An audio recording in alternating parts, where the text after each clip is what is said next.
안녕하세요.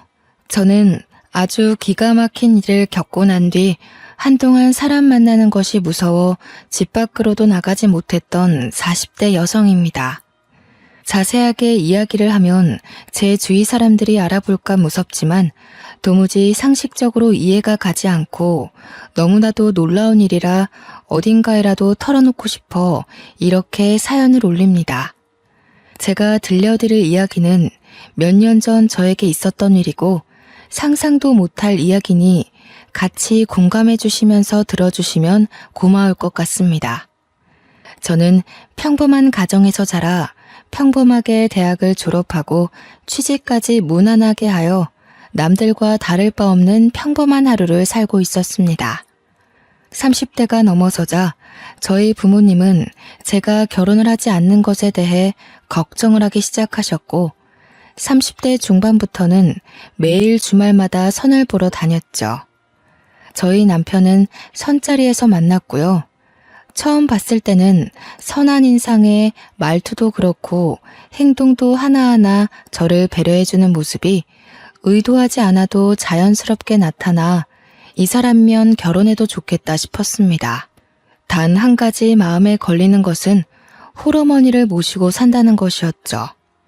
아무래도 어딜 가나 고부간의 갈등에 대한 주제는 늘 불타오르지 않겠습니까? 그래서 저는 그 부분이 매우 걱정되어 이 남자와는 결혼을 하지 못하겠다 싶었습니다. 하지만 하루를 더 보고 이틀을 더 보고 하다 보니 자연스럽게 남편에게 푹 빠지게 되더라고요. 저를 배려하는 것은 늘 기본이고 저를 위한 행동을 하더라도 절대 생색내지 않는 요즘은 잘 보기 힘든 그런 친절한 남자였어요. 나에게 이 정도로 잘해주는데 결혼을 한다고 저 행동이 모조리 바뀔까 하는 생각이 자연스럽게 들었고요. 저희 부모님도 제 남편을 보고는 성품이 참 괜찮은 사람이라고 더 볼 것도 없이 결혼하라고 마음에 들어 하셨죠. 저는 시어머니를 모시고 살더라도 이 남자와 한평생을 함께 하겠다는 마음으로 결혼을 결심했습니다. 물론 친정 부모님도 처음에는 찬성하셨지만 시어머니를 모시고 살아야 한다는 부분에서는 좀 탐탁치 않아 했어요. 남편은 2배, 3배 훨씬 더 잘하고 저를 아끼고 사랑해주겠다고 부모님께 서약까지 했습니다. 그렇게 조용조용한 시어머니와 저희 부모님의 상견례가 끝나고 일사천리로 결혼까지 진행이 되었습니다. 나이가 나인지라 허례허식 없이 아주 빠르고 간략하게 결혼까지 마치게 되었고 저는 조금 두려웠던 시어머니와 합가를 하여 살게 되었습니다. 아가, 아무래도 너희 부부가 아이라도 낳게 되면 그때 다시 합치는 게 낫지 않겠니? 내가 우리 아들의 욕심 때문에 너희와 함께 산다지만 신혼부부와 함께 살자니 내가 영 편치가 않구나. 시어머니는 합가를 하자마자 제 눈치를 보시며 따로 살겠다고 하셨어요. 알고 보니 남편이 하나뿐인 시어머니가 넉넉지 않은 형편에 너무나도 많은 고생을 하셔서 말년이라도 편하게 지냈으면 하는 마음에 분가를 하지 않은 것이었어요. 남편은 제게 2번, 3번 약속했습니다. 혹여라도 우리 어머니께서 당신에게 시집살이를 시킨다던가 당신과 갈등이 있다면 그땐 바로 분가할게. 하지만 나를 한번 믿어보고 우리 어머니께 벽 없이 딱 한 번만 다가와줘. 저는 남편의 약속을 믿었고 남편 말대로 어머니께 허물없이 다가가 보기로 했습니다. 아직 시작도 안 한 시집살이에 미리 겁먹을 필요는 없으니까요. 하지만 제가 겁을 먹은 것이 아주 멍청한 행동이었다는 걸 증명하듯 시어머니께서는 정말 제 손에 물 한 방울 안 묻게 해주셨습니다. 저나 남편이나 둘 다 맞벌이였기 때문에 점심은 밖에서 먹는다고 쳐도 저녁만큼은 꼭 집에서 먹기로 약속하였는데 항상 퇴근하고 오면 진수성찬이 차려져 있었어요.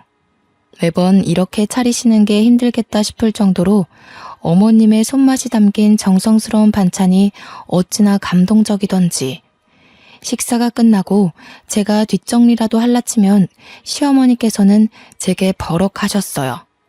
그 귀한 손을 물을 왜 묻혀? 그렇게 쓰는 손 아니다, 아가야. 내가 아직 정정하니 집안 살림은 내가 하게 해주련?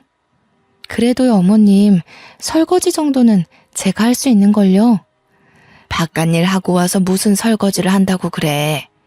우리 아들이 하면 모를까. 우리 아가는 들어가서 씻고 얼른 누워 자. 내일 아침에도 출근해야 하는데, 응? 가서 쉬어, 어서. 저는 어안이 벙벙할 정도로 공주님 대접을 받았습니다. 저희 친정에서도 저를 이렇게까지 대접해주지 않았었는데 말이에요.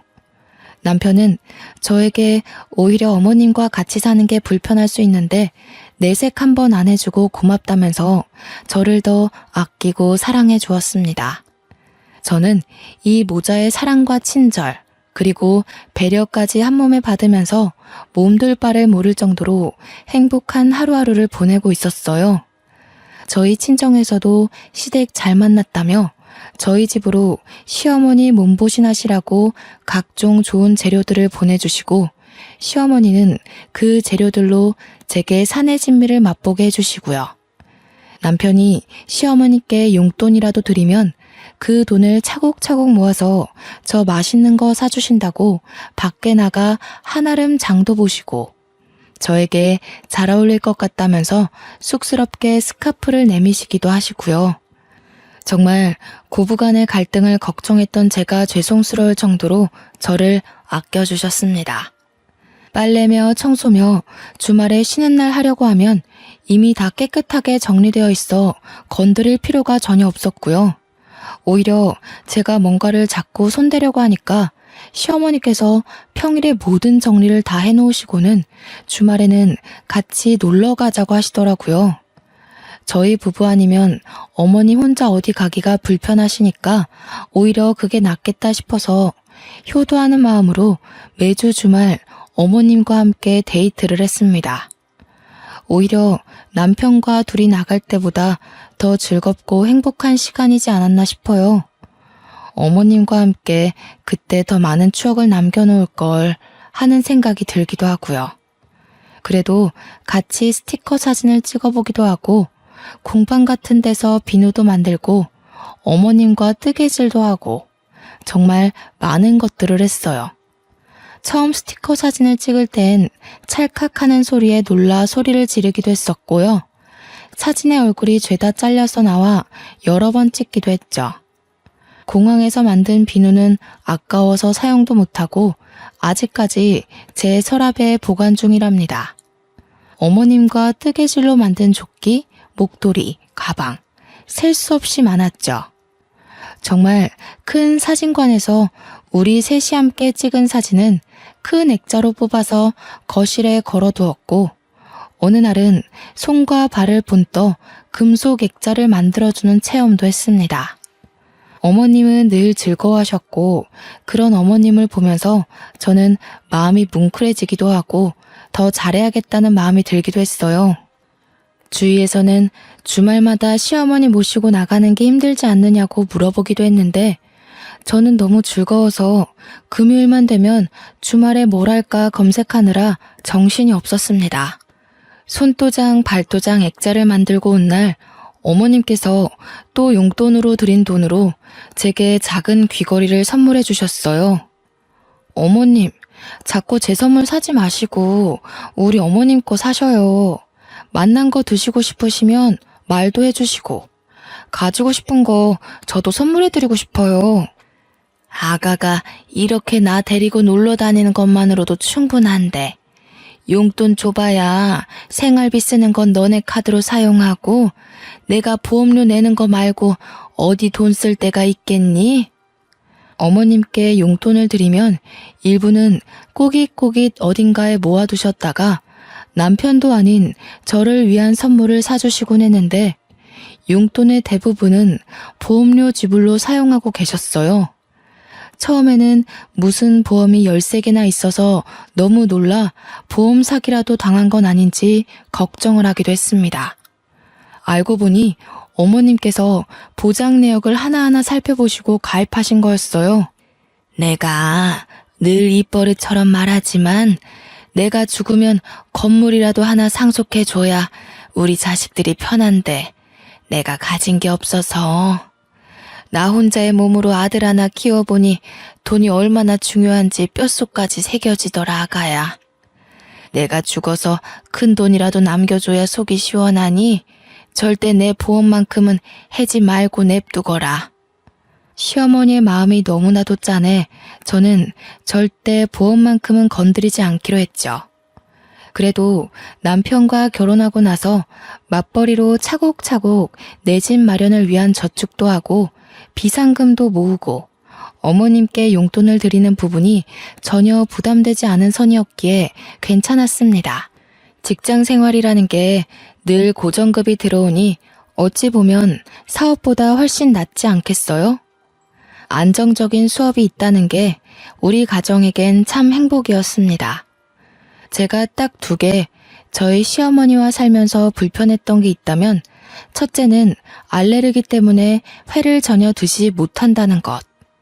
저는 어릴 때부터 횟집 사장님과 결혼할 거라고 외쳤던 날생선 킬러였는데 어머님께서 알러지가 있어 날생선을 전혀 드실 수 없었습니다. 그래서 회사에서 점심때 초밥이나 회덮밥 정도 먹는 걸로 제 마음을 달래야 했죠. 결혼하고 딱 2번 남편이 어머님께 말씀드려 코스 요리로 회 요리를 먹으러 갔었네요. 그때도 어찌나 죄송하던지 어머님께 우동이나 덮밥 같은 다른 요리라도 드시면 되니까 같이 가자 했는데 둘이 데이트하라고 보내주시더라고요. 커피를 사서 집으로 돌아오는데도 마음이 편치 않았던 터라 제가 그냥 회를 덜 먹는 걸로 결심했죠. 내가 얼마나 놀랐었는지. 그날이 군대 복귀하는 날이었거든? 그전까진 우리 형편이 좋지 못해서 회를 먹으러 간다는 생각을 못했던 거지. 내가 군대 선임이랑 한번 횟집 가서 광어회를 먹었는데 너무 맛이 좋은 거야. 그래서 휴가 나가면 어머님을 꼭 모시고 가야겠다 다짐을 해서 어머니와 함께 횟집에 간 거지. 자기 많이 놀랐겠네. 갑자기 어머님 알레르기 증상이 올라와서. 하필이면 복귀하는 날 점심에 그런 거였어. 같이 회를 먹고 있는데 어머니가 갑자기 목을 막 긁으면서 숨이 안 쉬어진다고 하시는 거야. 119 부르고 나는 복귀 시간 코앞이라 발 동동 구르고. 근데 우리 엄마가 쓰러지셨는데 어떡해. 영창 가도 어쩔 수 없다 하면서 병원으로 달려가 어머님 곁을 지켰지. 그래서 군대는 어떻게 됐어? 나중에 생각이 났지. 병원에서 부대로 전화를 걸었지. 부대는 다 뒤집어졌다는 거야. 내가 탈영한 줄 알고. 나 잡으러 헌병 출동한다 그러고. 다행히 어머님 아픈 거랑 다 병원 기록으로 증명이 되어서 호되게 혼나고 몰래 덮어주셨어. 남편은 그 뒤로도 회가 싫다고 했지만 또 저를 위해서는 같이 자리를 지켜주며 잘 먹어주었습니다. 이런 배려를 보여주는 내 사랑스러운 가족들을 어떻게 싫어할 수 있을까요? 저도 마음이 활짝 열리자 어머님도 저를 더 아끼고 사랑해 주셨죠. 하지만 또 한 가지 어머님에겐 절대 남이 건드려서는 안 되는 것이 있었습니다. 그게 제가 불편했던 2번째 이유인데요. 바로 애착 이불이 없으면 잠을 못 주무신다는 것이었습니다. 아가야, 내 이불 못 봤니? 그거 너무 때 같아서 빨래하려고 세탁기에 넣어뒀어요. 안 된다. 그거 절대 빠는 거 아니야.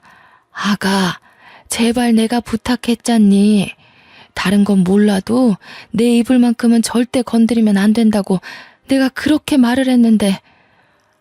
죄송해요, 어머님. 제가 깨끗하게 빨아드리려고 잘해보려고 한 건데. 다른 건 다 가져가도 좋고 버려도 좋은데 저 이불만큼은 절대 건드리면 안 된다. 알겠어? 저거는 내가 죽어서도 나랑 같이 묻어줘야 하는 내 귀중품이야. 저는 어머님의 화내는 모습을 처음 봐서 너무 놀라웠고 마음이 쿵 내려앉는 것 같았죠. 생전 저에게 화 한 번 낸 적 없던 어머님이셨는데 애착이불과 관련해서는 항상 저에게 히스테릭한 모습을 보여주셨어요. 여행을 갈 때는 당연하고 어딜 가더라도 잠이 들 땐 꼭 애착이불을 늘 품에 지니고 계셨습니다. 저는 솔직히 너무 너덜너덜하고 꼬질꼬질한 더러운 애착이불을 깨끗하게 한번 삶기라도 했으면 했지만 제가 이런 소리를 하면 어머님께서 버럭하셨기 때문에 결국 포기했어요. 아가야, 내가 늙어서 그런지 아주 머리털이 몽땅 다 빠지려나 보다. 내 이불에도 머리카락이 얼마나 붙던지. 이러다가 대머리 되면 어쩌지? 어머님, 제가 탈모 샴푸라도 하나 가져다 놓을게요. 저는 어머님께서 이불에 머리카락이 붙는다고 하셔서 애착 이불에다가 돌돌이라도 돌려 머리카락만 정리를 해드려야겠다 싶었습니다. 어머님 이불을 가져와 열심히 머리카락을 정리하고 있는데 어머님께서 불같이 달려와 이불을 빼앗더라고요. 저는 조금 황당하기도 하고 너무나도 서운한 마음이 들었죠. 어머니, 빨래 하려던 거 아니고 그냥 붙어있는 머리카락만 정리해드리려고 했어요. 아가, 마음은 잘 알겠는데 내가 이불이 없으면 불안해서 그래. 내가 정리할 테니 내 이불에는 신경 쓰지 말거라. 알겠지? 저는 그 뒤로 눈에 보여도 이불에는 신경 안 쓰기로 굳게 다짐했죠. 죽어서도 꼭 같이 묻어달라고 하시는데 제가 뭘 더 어떻게 할 수 있겠어요? 그렇게 서로의 불편함은 건드리지 않고 하루하루를 살다 보니 너무나도 감사하게 저에게 새 생명이 찾아왔습니다. 같이 산부인과에 가서 아가의 첫 심장 소리를 들었을 때 남편과 시어머니는 눈물을 줄줄 흘릴 정도로 감동을 했죠. 우리 아가가 이렇게 효도를 하는구나. 새 생명이라니. 나에게 손주가 찾아오다니. 우리 아가 절대로 몸 조심해야 되니까 앞으로는 집에서도 누워만 있거라. 응? 그래. 회사도 휴직을 하던지 그만두던지 하자. 우리 그래도 모아둔 돈도 꽤 있고 내가 이번에 승진도해서 월급도 올랐으니 당신은 태어날 우리 아이 생각하면서 태교만 해. 저는 만삭이 될 때까지 일을 할 생각이었지만 가족들의 만류로 어쩔 수 없이 휴직계를 내게 되었습니다. 너무 일찍부터 육아휴직을 쓰는 것이 아닌가 싶긴 했지만 10년 가까이 다닌 회사였기 때문에 사장님께서도 저를 많이 배려해 주셨어요. 정말 평소에도 집에서 하는 일이 없었는데 임신하고 나니 더 할 일이 없어지더라고요. 제가 화장실이라도 가려고 일어나면 어머님께서 와서 무슨 일이냐 하고 안절부절 제 옆을 못 떠나시고요. 병원에서 아가 자궁이 약해서 푹 쉬라고만 했잖니. 늙은이가 주책이지?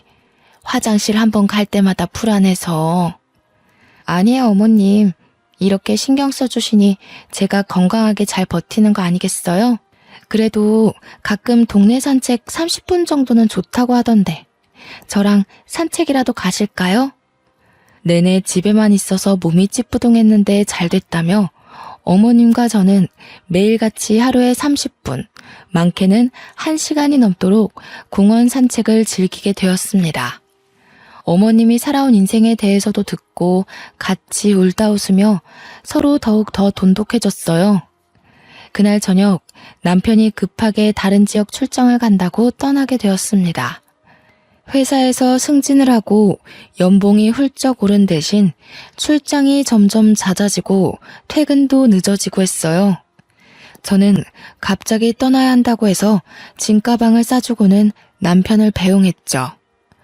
집을 나서던 남편이 시어머니께 우리 마누라 먹고 싶은 거 다 해주시라며 신신당부를 하여 어머님이 등짝을 치기도 했습니다.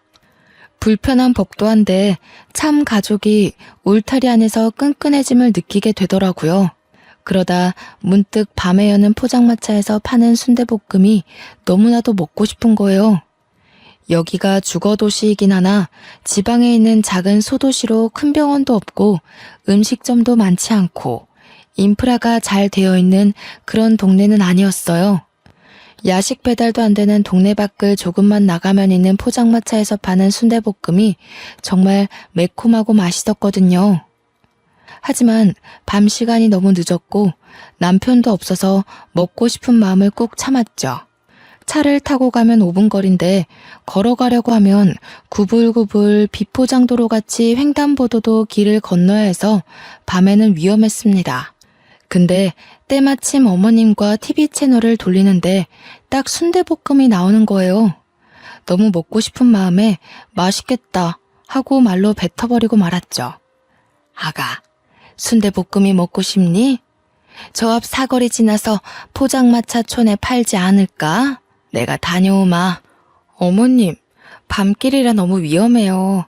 거기 가려면 횡단보도도 없는 비포장도로를 건너야 하는데 저 괜찮아요. 참을 수 있어요. 우리 손주가 먹고 싶다는데 어떻게 참니? 아가, 거기다가 네 남편이 하는 말 들었지? 먹고 싶은 거 다 해주라고. 내가 후딱 갔다 오마. 제가 여러 번 말렸지만 어머님은 듣지 않으셨어요. 같이 가자고 말했지만 야밤에 위험하다면서 혼자 성큼성큼 가시는 거예요. 저는 걱정이 되어 이러지도 못하고 저러지도 못하고 발만 동동 구르면서도 순대볶음 생각에 침이 절로 고였습니다. 하지만 늘 제 생각처럼 모든 일이 행복하게만 흘러가지 않더라고요. 정말로 제가 우려했던 대로 횡단보도가 없는 어둑한 길을 건너시다가 시어머니를 채 보지 못한 엄청나게 큰 냉동탑차가 시어머니를 치고 말았습니다. 교통사고가 아주 크게 났고 결국 저희 어머님은 세상을 떠나시게 되었습니다. 처음 응급실에서 전화를 받았을 때 저는 아무것도 하지 못하고 멍하니 거실에 서 있었어요. 눈물이 줄줄 흘러나오기 시작하면서 남편에게 전화를 걸었고 콜택시를 불러 병원으로 달려갔습니다. 처참한 모습으로 시신이 되어버린 어머님을 보면서 제 몸에 뭐가 묻는지도 모른 채 어머님을 끌어안고 엉엉 울었습니다. 출장을 나섰다가 연락을 받고 황급히 돌아온 남편은 제정신이 아닌 것처럼 보였습니다. 같이 어머님을 끌어안고 엉엉 울다가 병원 관계자들의 제지로 비켜서게 되었죠. 장례를 준비하고 염을 해야 하는데 저는 임신 중이니까 들어오지 말라고 하더라고요.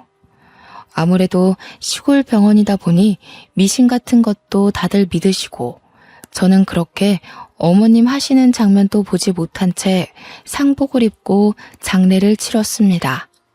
힘들지? 임신한 몸으로 장례까지 치르려니. 들어가서 좀 쉴래? 나 때문이야.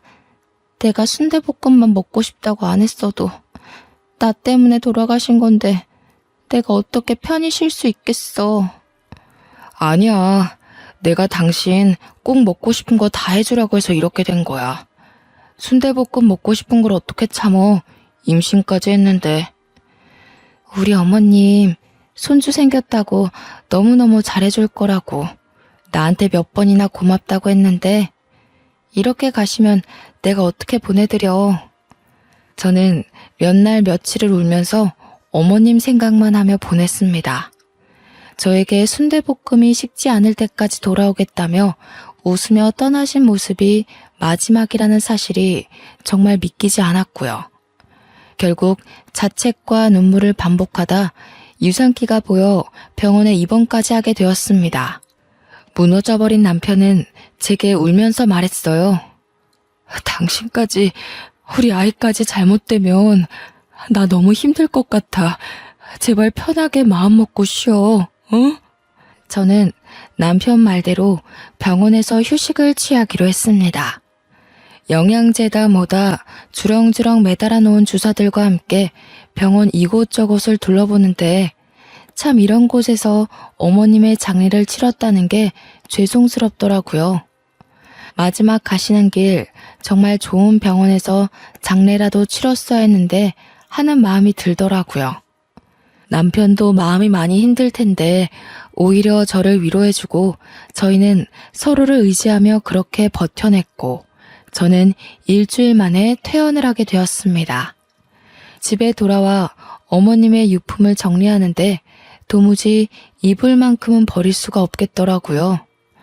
어머님께서 꼭 이불도 같이 묻어달라고 하셨었는데 차마 어머님의 흔적이 가장 진하게 묻은 이불을 같이 보낼 수 없더라고요. 같이 보낼 수 없었어요. 제가 너무나도 사랑했고 그리워하는 어머님이기 때문에 제 이기심에 이불만큼은 제가 꼭 끌어안고 있었죠. 보자기에 곱게 싸서 제가 언제든 그리울 때마다 꺼내보려고 장롱 속에 넣어두었습니다. 그렇게 정신없이 하루 이틀을 보내고 있는데 보험회사에서 연락이 막 오더라고요. 어머님께서 살아생전 들어놓으셨던 생명보험들에서 사망신고가 접수되었으니 보험금을 수령하라는 연락이었어요. 남편 통장으로 모두 수령을 했고 그 금액에 저희는 2번 놀라고 말았습니다. 무려 20억가량의 보험금이 통장으로 들어온 거예요. 생전에 건물 한 채에 못 물려주고 미안하다고 몇 번이나 제 손을 잡고 쓴웃음을 짓던 어머니께서 보험금을 이렇게 남겨주시다니 저는 또 한 번 눈물을 터뜨렸죠. 남편은 그동안 진심으로 어머니와 함께 행복한 추억을 만들어줘서 고맙다고 앞으로 행복하게 살자고 하더군요. 저희는 그렇게 새로운 출발을 결심했습니다. 하지만 그것도 잠깐이었어요. 아주 충격적인 일이 그 이후에 발생했습니다. 제가 임신 4개월에 접어들 무렵이었습니다. 집에 갑자기 누군가 찾아왔어요. 남편은 출근하고 없었고 친정 부모님은 여행을 떠나셨기 때문에 집에 찾아올 사람도 없어서 누군가 하고 인터폰으로 밖을 보니 어머님이 서 계신 게 아니겠어요. 저는 너무 놀라 소리도 지르지 못하고 멍하니 현관문 앞에 서 있었습니다. 얘야, 문 열어라. 장례까지 다 치르고 분명 강에 뿌려달라 하셔서 앞으로는 훨훨 여행 다니시라고 강에 뼈가루를 다 뿌리고 왔는데 죽은 시어머니가 문 앞에 서 있다뇨. 저는 놀라서 까무라칠 것 같았어요. 마음을 가다듬고 문을 여니 정말로 시어머니께서 저를 흘겨보고 계신 게 아니겠어요? 뭐가 이렇게 굼떠? 제게 확 쏘아붙이는 시어머니의 목소리까지 정말 제가 알던 그 어머님의 목소리와 똑같았어요. 저는 눈물을 줄줄 흘리면서 어머님을 꼭 끌어안아 보았습니다. 얘가 왜 이래? 이거 놔. 귀신인가 싶었지만 정말 살아있는 시어머님의 모습이었습니다.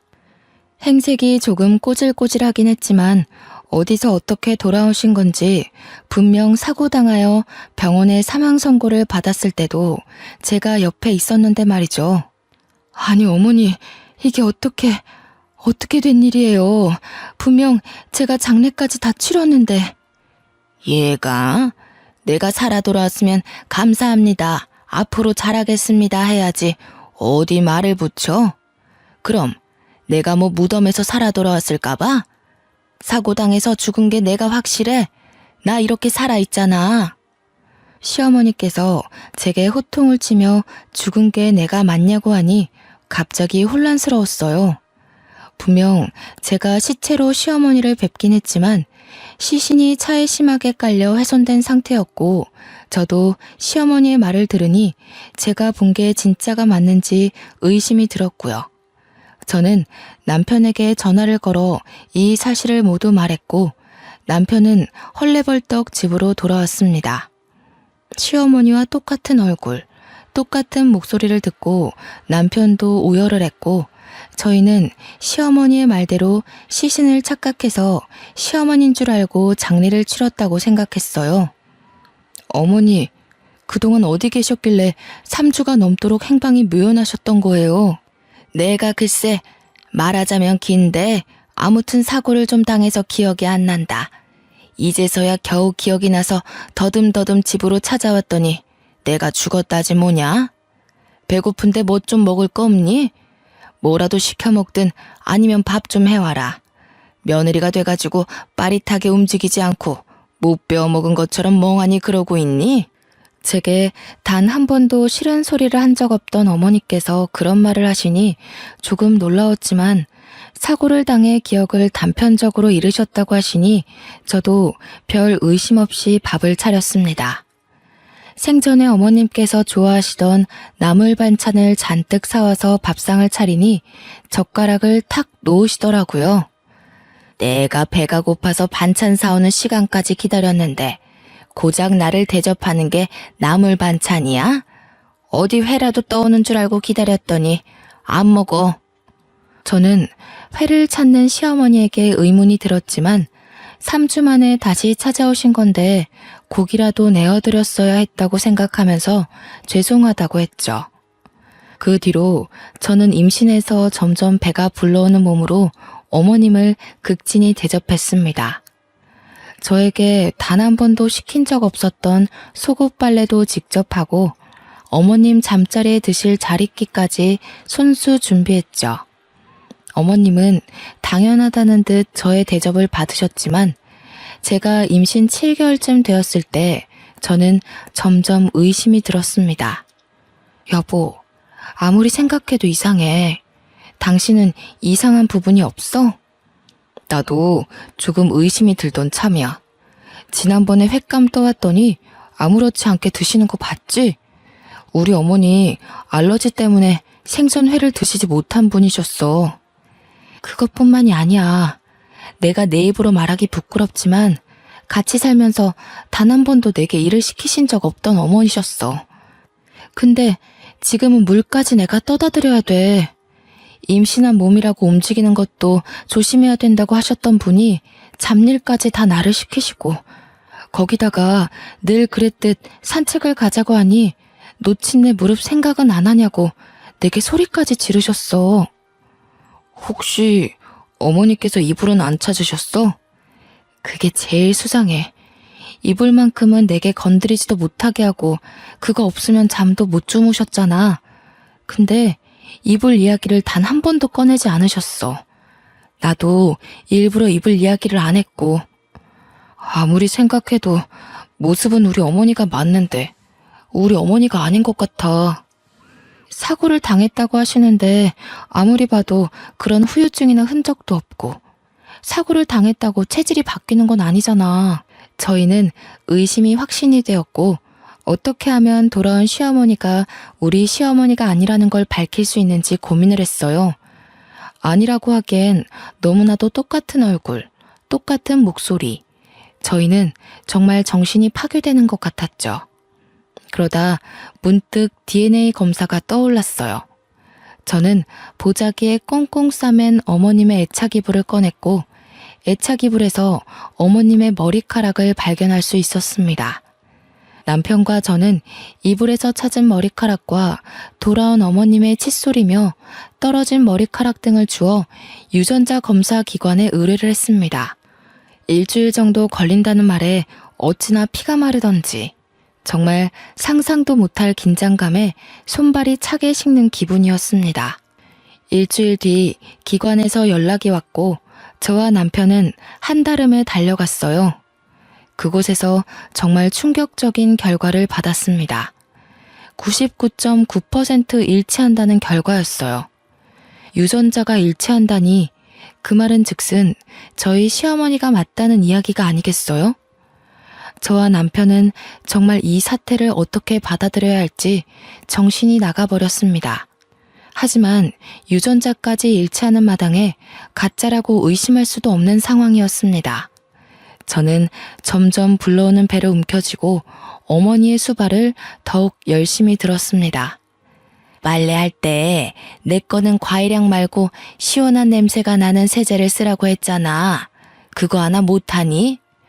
어머니, 원래 과일향 나는 세제를 좋아하셔서 비누도 그렇고 전부 과일향으로 사용하셨잖아요.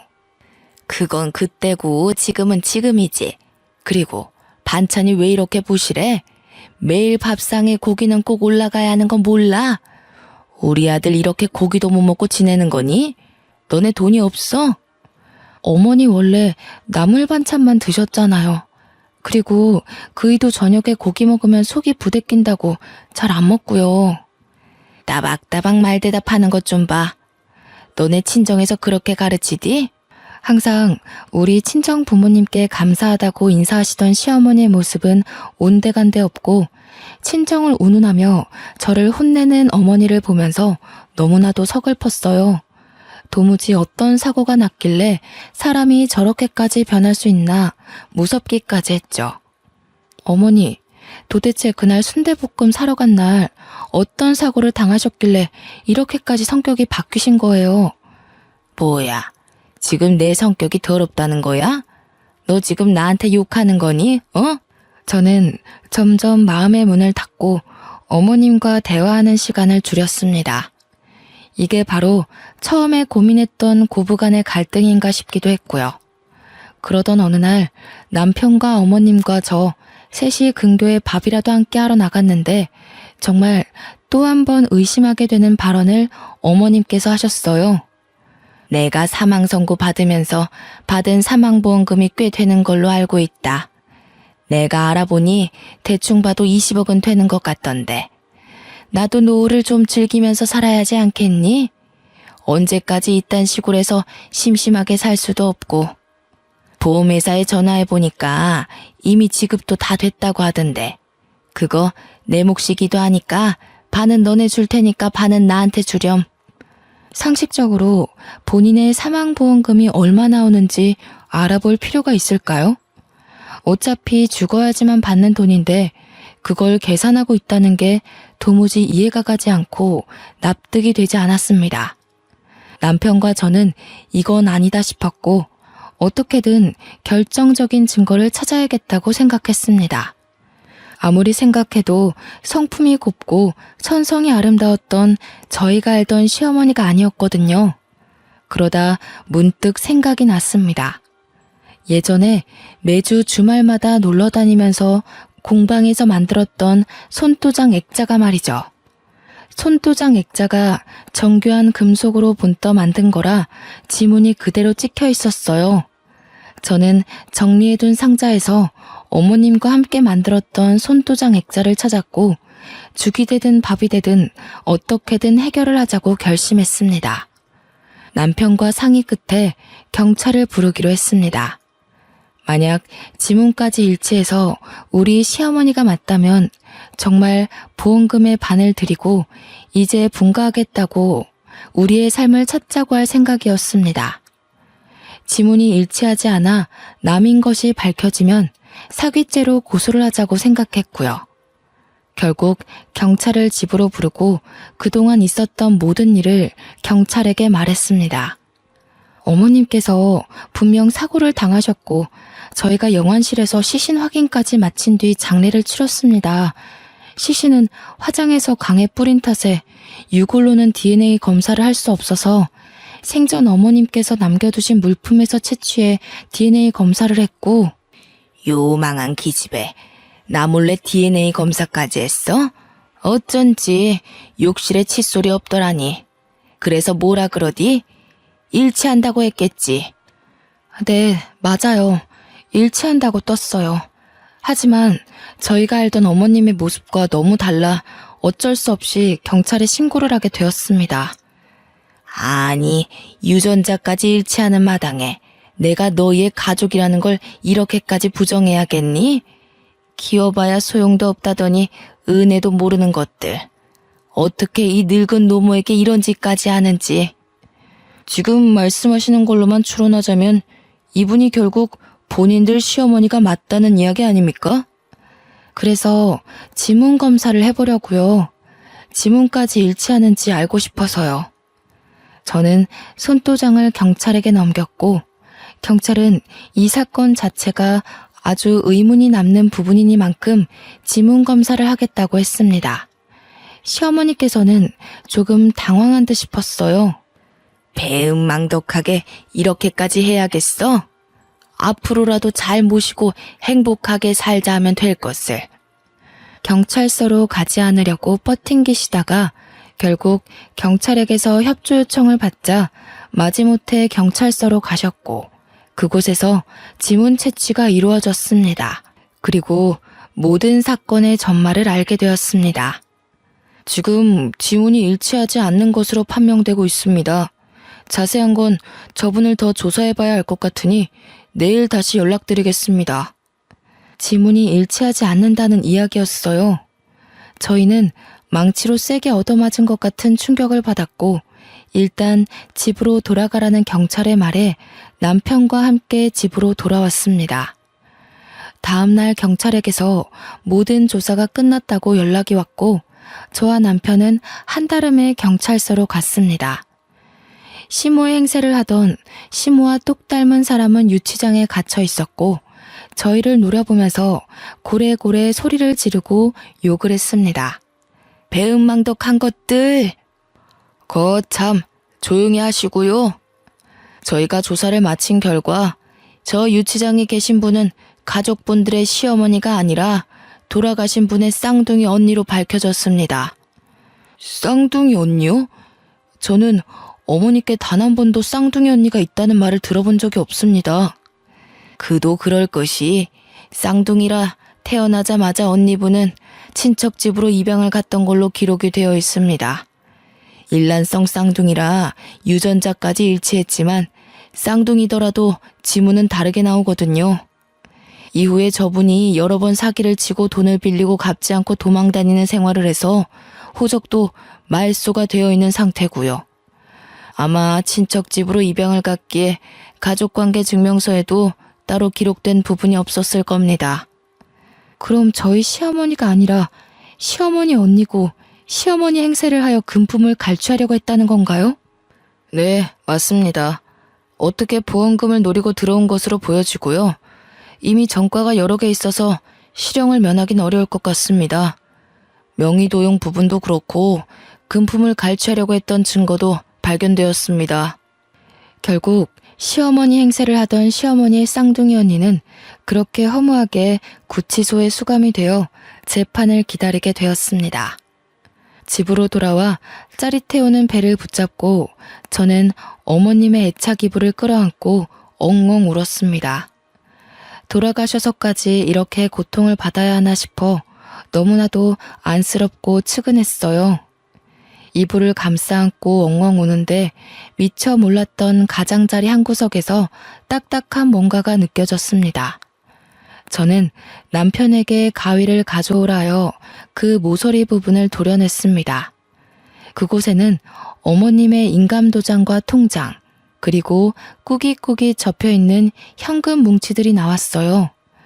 저희가 용돈을 드릴 때마다 남은 쌈짓돈들을 모아 통장에 입금하고 미처 입금하지 못한 현금들을 거기에 모아두셨던 겁니다.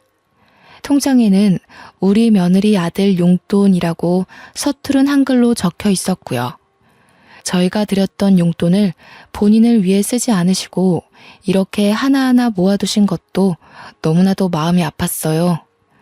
이런 돈으로 저에게 맛있는 것도 사주시고 스카프도 사주시고 했던 걸 생각하니 정말 가슴이 너무나도 저렸습니다.